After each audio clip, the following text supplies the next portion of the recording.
鎮長夫人無端端變咗隻吸血妖怪，可能佢同雪花姑娘一樣，都係受到穿山甲妖嘅妖氣影響。但係我都冇吸人血。可能新夫人死咗之後，先受妖氣影響呢？妖氣入侵一個死人，就會變成僵屍嘅咩？僵屍係三界以外之物，不在六道之中。況且我都未曾見過妖氣會附喺屍體身上。乜妖氣會附喺死人度嘅咩？睇嚟，如果再係咁落去，我都要請教下真武大帝先得啦。佢係降魔之神，你揾佢落嚟收復穿山甲妖咪得咯？真武大帝坐鎮北方，唔係話請就請㗎。呢啲神仙咧，真係好中意擺款嘅。依家冇講咁多啦，最緊要係諗下點樣可以平復班鎮民嘅不安啊！揾新夫人出嚟，如果佢真係妖怪嘅，就消滅佢啦。雖然支針唔可以幫佢起死回生，但係起碼可以幫佢元神安息。陳國坤，我希望你可以繼續做大仙，穩住鎮民嘅情緒，因為民心一亂就好難搞㗎啦。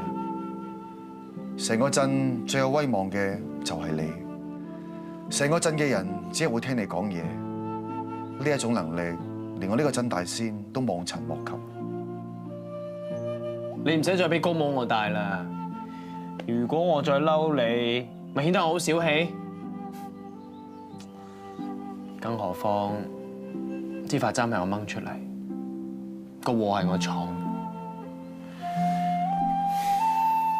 我有責任去承擔。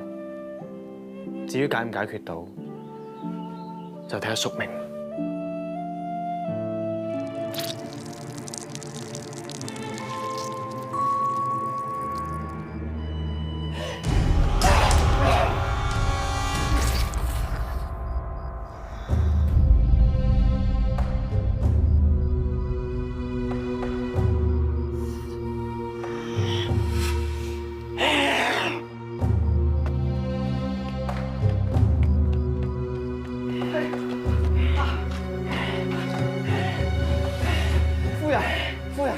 我係阿虎啊，夫人啊，我係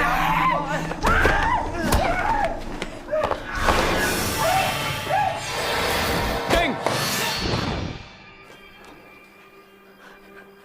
大師，你可唔可以唔生我夫人啊？可能仲有其他方法醫好佢嘅咧。我求下你啊，大師，我求下你啊！唔得啊！我老公同我爹死得幾冤枉啊！仲有球嫂啊，俾人咬完點計啊？係啊！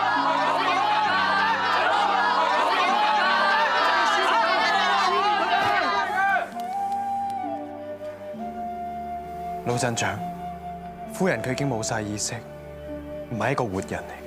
就算佢冇變成僵屍，都已經係一個死人。咪就係咯！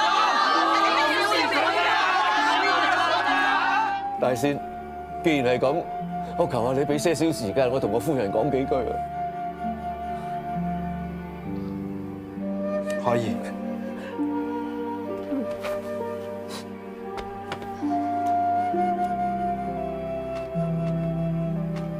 夫人，你上次大病，我以為就永別㗎啦，點知上天眷顧我哋，俾你再生。你今次冇咁好彩嘅，夫人，好多謝你陪咗我咁耐，你體諒我啲懦弱怕事。我唔知你聽唔聽到我講乜嘢，希望下一世再做夫妻，好嗎？雪花姑娘，老鎮長，佢聽得明我講乜嘢？佢聽得明我講乜嘢？夫人，老鎮長，本尊係時候開始作法啦。老鎮長，大家褪後少少，唔好影響作法，再後啲。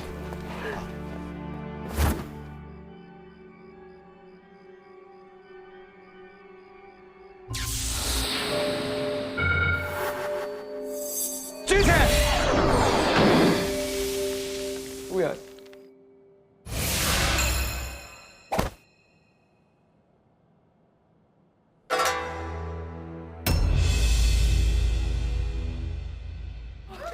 哎呀，消失咗啦！消滅咗佢啦！消滅到佢啦！咁就灰飛煙滅啦。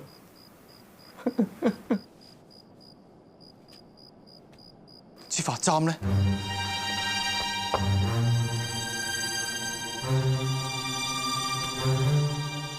跛，咩事啊？中計。站長，我有重要嘅事向你匯報。我同鎮長傾緊公事。我唔記得同你講，徐松已經正式喺鎮公所嗰度辦事。你有咩要同我匯報？我收到風，老夫人嘅死令到啲鎮民好驚，加上老鎮長自殺，佢哋認定鎮長一家係不祥人，佢哋質疑你可唔可以繼續做鎮長？佢哋打算去省城告狀，要求將你撤職。為新鎮長，祝福仰賴神丘廣披，福蒙聖德洪恩，天尊普垂光慈仁，庇佑鎮長，祈願天尊護持鎮長。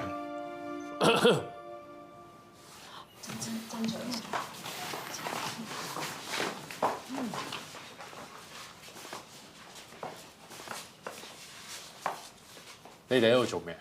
鎮長，你一家遭遇不幸，我哋聚首一堂，先為老鎮長同夫人念經，希望佢哋能夠往生淨土。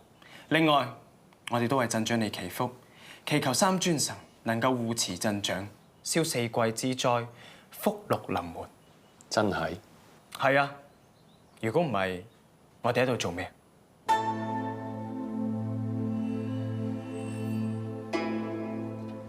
睇嚟比起我呢個鎮長，啲鎮民更加相信大仙你。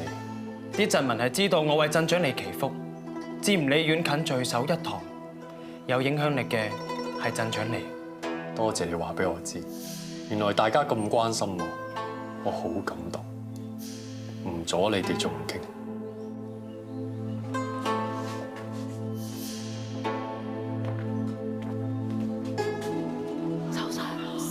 嚇死我啦！以為佢知道我哋要去省城告佢狀啊，嚟找我哋晦氣添。佢梗係收到風啦，不過俾大仙佢幾句説話就化解咗，冇得喺度發作咯。但係我就覺得好驚咯！你諗下，老鎮長夫人咧就屍變喎，咁老鎮長又自殺，我諗佢屋企嗰啲風水都有啲問題啊！分分鐘佢個運都有問題啊！咁其實佢應唔應該再繼續做鎮長嘅咧？嗬？鎮長都係受害者，我哋好應該真心為佢祈福，唔應該一層白踩。希望鎮長會領我哋情啦。